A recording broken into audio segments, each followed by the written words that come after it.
6 महिनाको बच्चा बाँच्छ अनि यो तपाईले 1 करोड लगाए पनि बाँच्दैन यो बच्चा अनि मरिसक्यो यो बच्चा अनि भनिन भन्नुभयो। कोले भने त्यो? डाक्टर नर्सले त्यहाँ स्टाफ जो हुनुहुन्थ्यो उहाँले मरिसक्यो भने ऊ गर्नुभयो।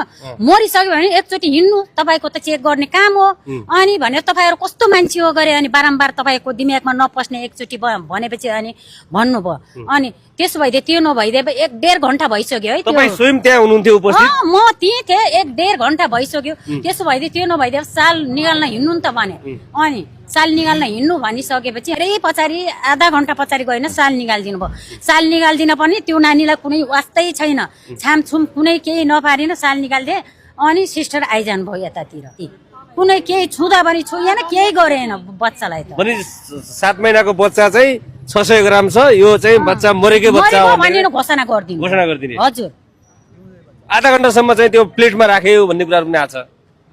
प्लेटमा त नानी आधा घण्टा भन्दा बढी नै बस्यो होला प्लेटमा त। प्लेटमा हजुर 1 घण्टा जति बस्यो होला 1.5 घण्टा बस्यो होला। अनि यहाँबाट चाहिँ कति बजे लैजानु भयो तपाईहरुले बच्चालाई? कति बजे अस्पतालले डिस्चार्ज गर्यो? यहाँबाट 12:30 बजेतिर हो के बच्चा 8:30 बजे जन्मियो। हजुर 12:30 बजे अस्पतालले चाहिँ बच्चा मरेको छ भनेर डिस्चार्ज गर्यो यहाँबाट।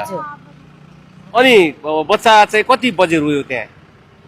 डुडुवा गाउँपालिका वडा नम्बर 5 बस्ने कमल ददेलकी श्रीमती 20 वर्षीय तारा कसेरा चाहिँ पहिलो पटक गर्भवती थिइन्। गर्भावस्था अथवा सुत्केरी समय अगावै 25 गते नै फेरि अस्पतालमा ल्याएर चाहिँ उपचार थालियो। उपचार थालिसके भन्दा पश्चात एकाएक 28 गते बिहान नर्मल बच्चा जन्मिन्छ। नर्मल बच्चा जन्मिसके भन्दा पश्चात त्यो बच्चाले न सास फेर्छन् प्रतिक्रिया दिएन भन्ने कुराहरू चाहिँ यता अस्पतालका प्रशासन लगायत कर्मचारीहरू चाहिँ भन्नेको अवस्था छ।